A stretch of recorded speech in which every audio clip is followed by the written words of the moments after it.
Hello and welcome back to Custom F1, the F1 Challenge career mode, where I create my own team and take it through the trials and tribulations of the pinnacle of motorsport. Today we have the 1995 Canadian Grand Prix.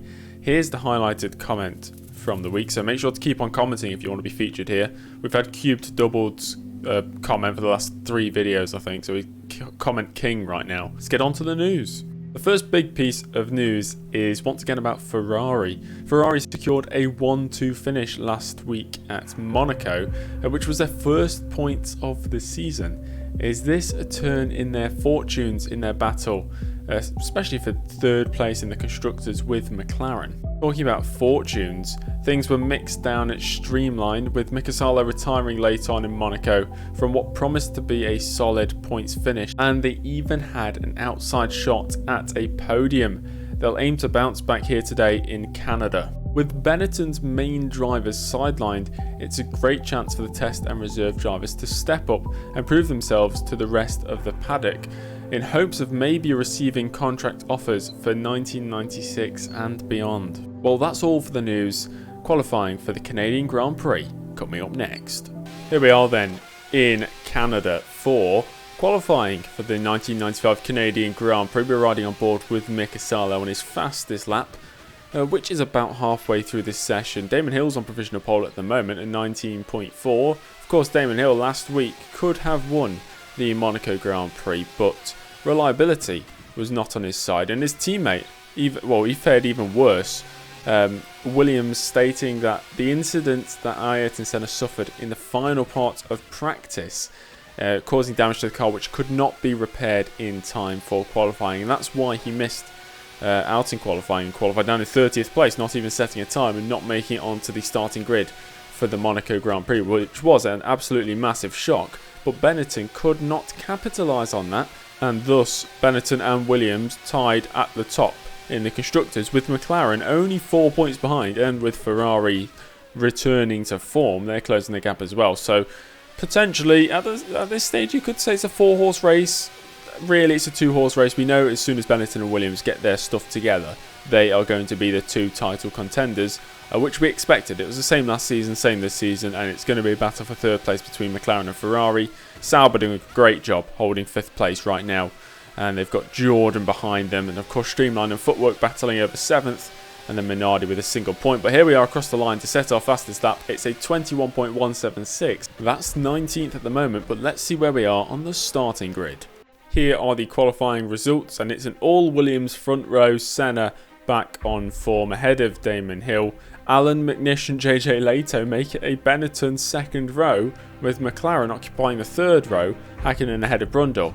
Berger and Alesi, the Ferraris, on the 4th row, and Jordan on the 5th row, Irvine ahead of Barrichello.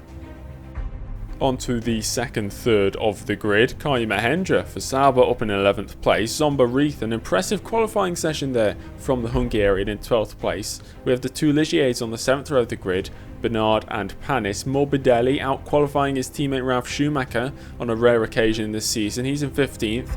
Heinz-Harald Frentzen in 16th, and the aforementioned Schumacher in 17th place.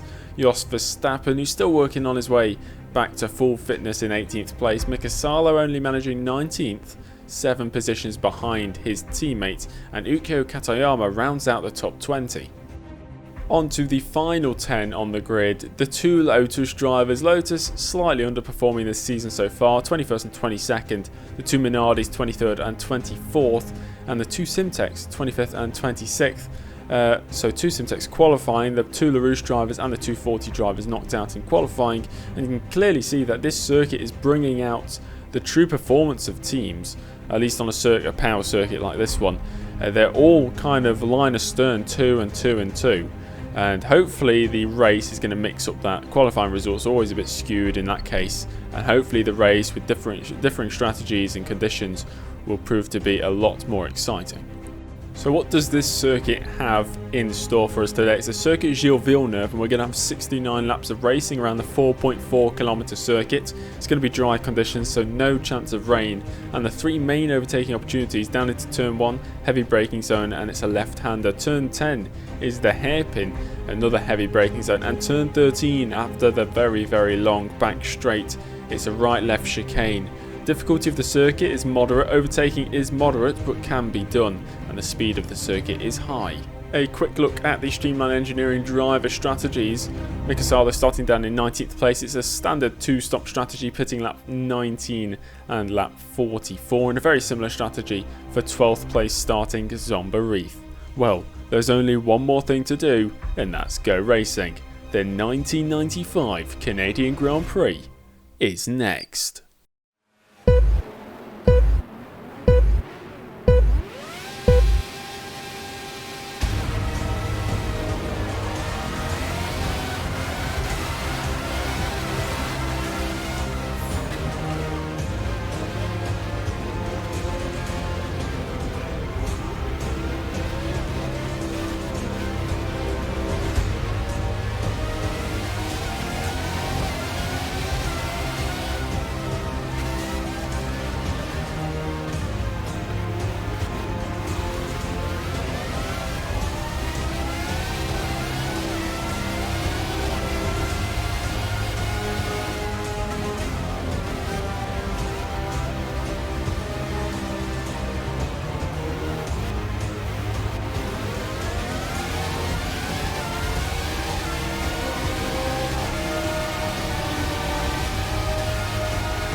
The first lap has come and is just about to have gone as well, and we've made a good start. We're up to 16th.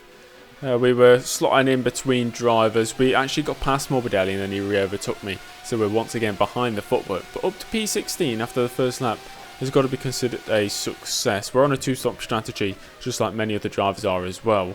And I'd say we've actually got race pace. We've got a decent race pace. In qualifying, we couldn't really maximise the potential of the car. Clearly there was more pace in the car to be had, as my teammate qualified all the way up in 12th place, and he's made a kind of solid start to the race. I think he's only a couple positions ahead of me, 15th, 14th, maybe 13th place, so I think Reith has lost a position off the start, but 13th and 16th after the first lap is pretty decent. I was just about to say it was pretty decent, but there, Zomba Reith making a mistake on the exit of turn 6. We saw that a lot last season as well. It's a very, very troubling corner for many of the drivers around this circuit, Gilles Villeneuve, and it's proven to be the same this season, catching out Reith, who has of course never driven at this track because he was a fill-in driver for 3 Grand Prix in the latter half of the 1994 season. This is his first full season in the sport, and that is a rookie error. And the lights are out and we're off for the 1995 Canadian Grand Prix. Senna leads his teammate Hill down towards the first corner, so Senna getting an absolutely amazing start off the grid. There's JJ Lato, I think, in 3rd place, ahead of the McLaren of Martin Brundle, but Senna and Hill lead the way for Williams. There's a retirement on lap 1, it's Jos Verstappen in the Tyrrell, who I think runs into by his teammate. So his teammate Katayama running straight into the back of Verstappen, not good for the Tyrrell team, and Verstappen's the first retirement of the race. We were passed by Frentzen on, I think, lap 3. I completely missed it by mistake.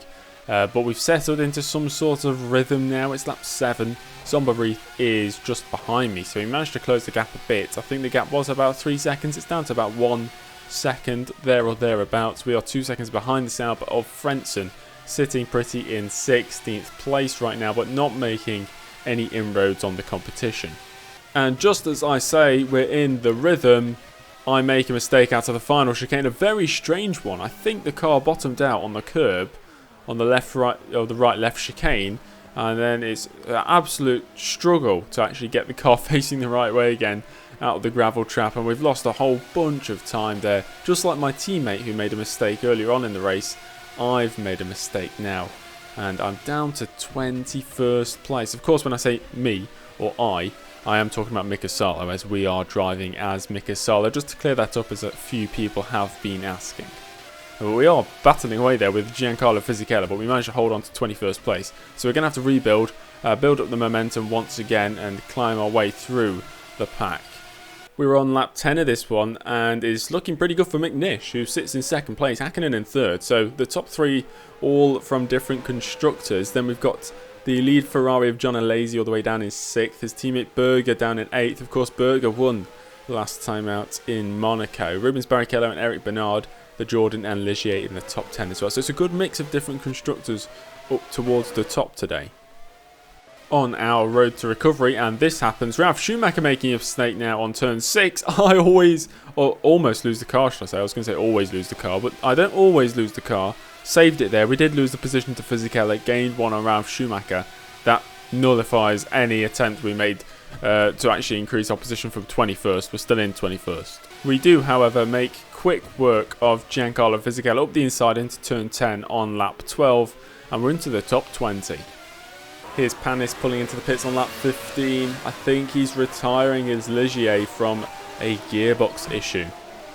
And that's Senna going slowly. He's lost the lead. He's lost the lead. Alan McNish leads the Grand Prix. Senna must have made a mistake around turn 6 and 7. And on lap 19, Alan McNish in the Benetton has taken the lead of the Grand Prix. The Lotus of Mark Blundell next up, and into turn 6. I switched to the inside under braking. A very tidy move, if I do say so myself. And we're up to 18th, and Blundell's teammate Zanardi is only 3 seconds up the road. We were making pretty good progress. We're into the pits on the end of lap 19 for the first of 2 scheduled stops in this Grand Prix. So we're going to lose a few positions. Blundell's already gone through, Fisichella has gone through now, and Ralf Schumacher. But I think we'll come out clear of the Minardi of Pierluigi Martini. So that's going to be 21st place out of 22 or 23 drivers left in the race, near the bottom of the order. But we know that there's lots of drivers ahead that do need to make stops, and let's hope with these fresh tyres we can actually make some inroads in that and maybe get the undercut on some of them. Second place at the last Grand Prix for John Alesi. He's not going to score any points today. He's pulling into the pits to retire his Ferrari.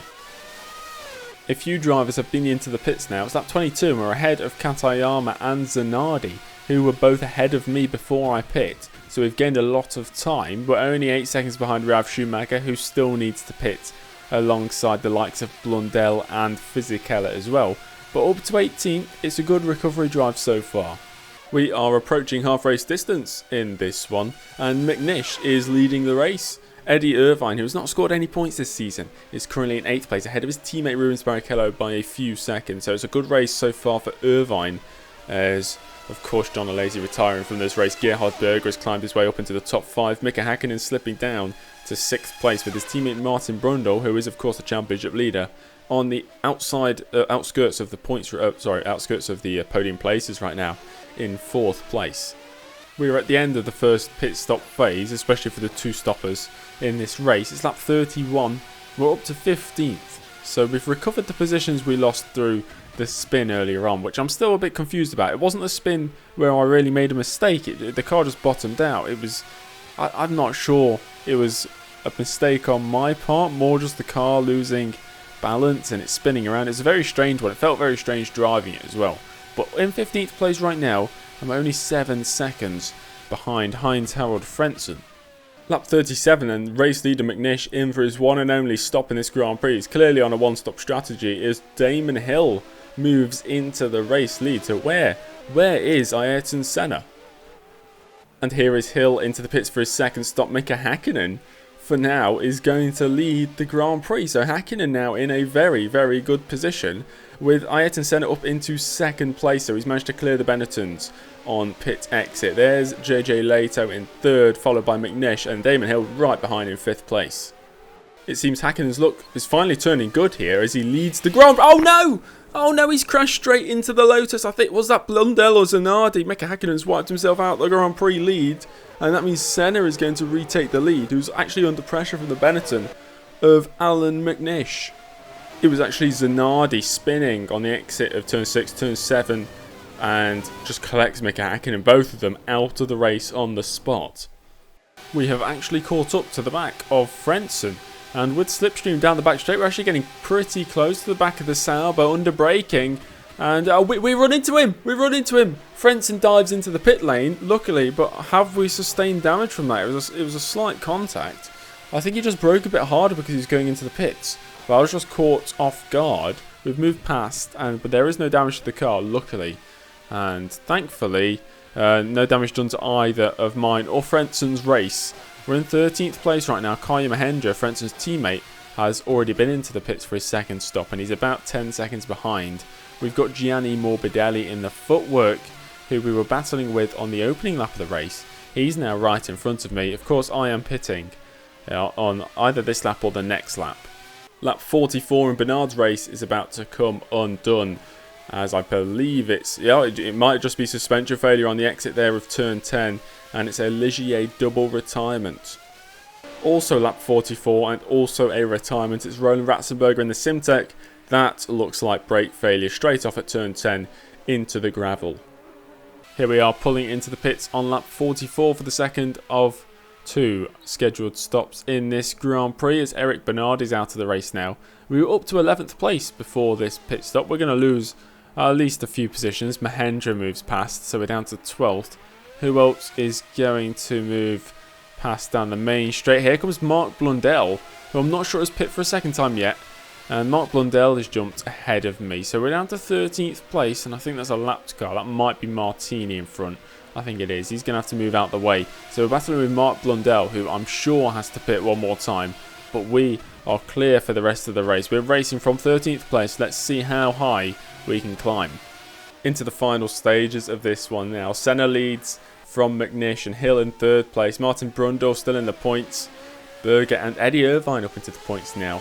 So we're currently looking at Mark Blundell, who was of course involved in that incident with Mika Hakkinen, but has got away unscathed, surprisingly. He's in 14th place. It's been a disappointing season so far for Lotus. They had hopes and quite strong promise going into pre-season at least, that they could pick up some points and fight for maybe the top 8 in the Constructors. It's not worked out that way so far. It's lap 54 now, and Zomba Reith rejoined the circuit from his second and final pit stop just in front of me. He was half second in front. The gap is now 2.5 seconds, so he's slowly pulling away, but now it's that point where my tyres are fired up to the correct temperature. They have been for a while, but now we're slowly catching up to the back of Reith. We're in 11th place right now, and this is the battle for a top 10 position. It's lap 60, only about 9 laps to go, and we're right on the back of my teammate Zomba Reith, putting huge amounts of pressure on the Hungarian as he runs wide and clatters the wall on the outside, not doing any damage to his car, but obviously slowing him down towards turn 10, and under braking into turn 10 I go for the move. It's a massive dive bomb. I managed to get the car slowed down just in time, and I take that position, but with this long back straight and with slipstream, can Zomba Reith fight his way back towards turn 13? He picks the outside line, and he's got a faster straight line speed than me and zooms past to retake 10th place. We're going to try the exact same move a lap later, this time slightly closer. I get the car turned into the apex, and that might be the move sealed, and we've got a good 6/10 back to Zomba Reith on the exit of turn 10.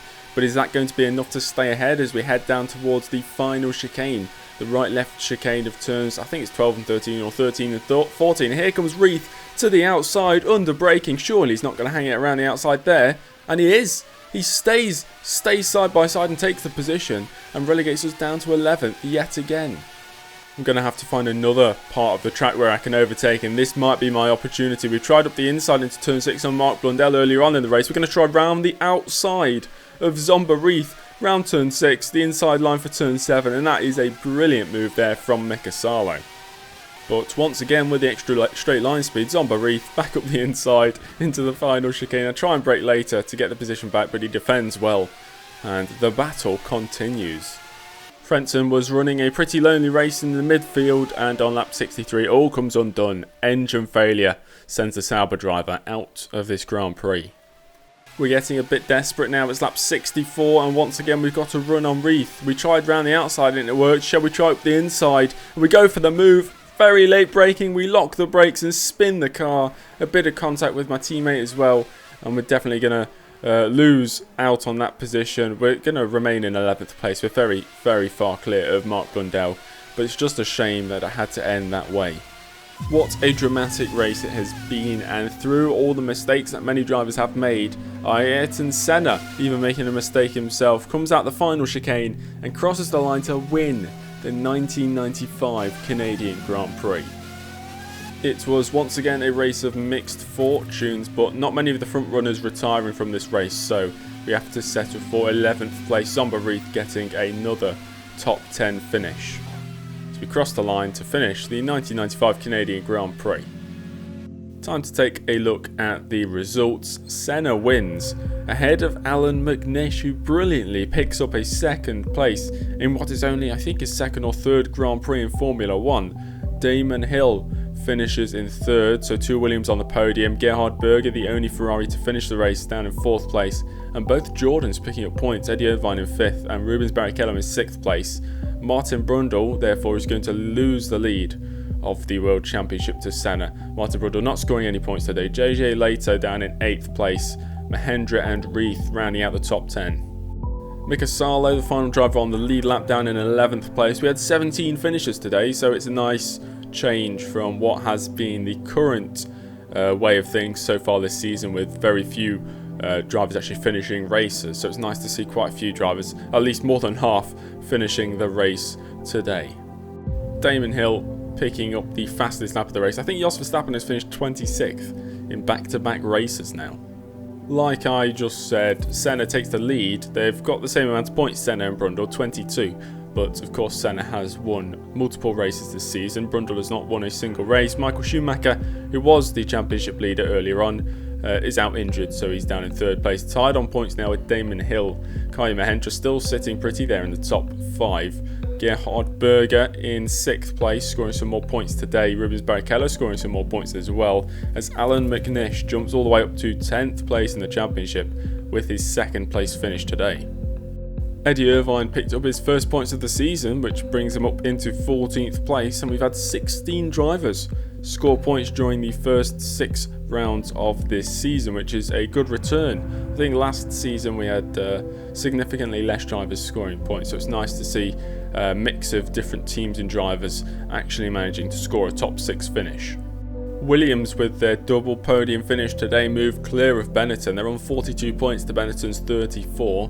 McLaren not scoring any points today, 24, and they're only 5 ahead of Ferrari now, who have had a great resurgence in the past couple of races. Sauber and Jordan getting very, very close in the battle for 5th place, and then it's a distant 7th place and 8th place for Footwork and Streamline.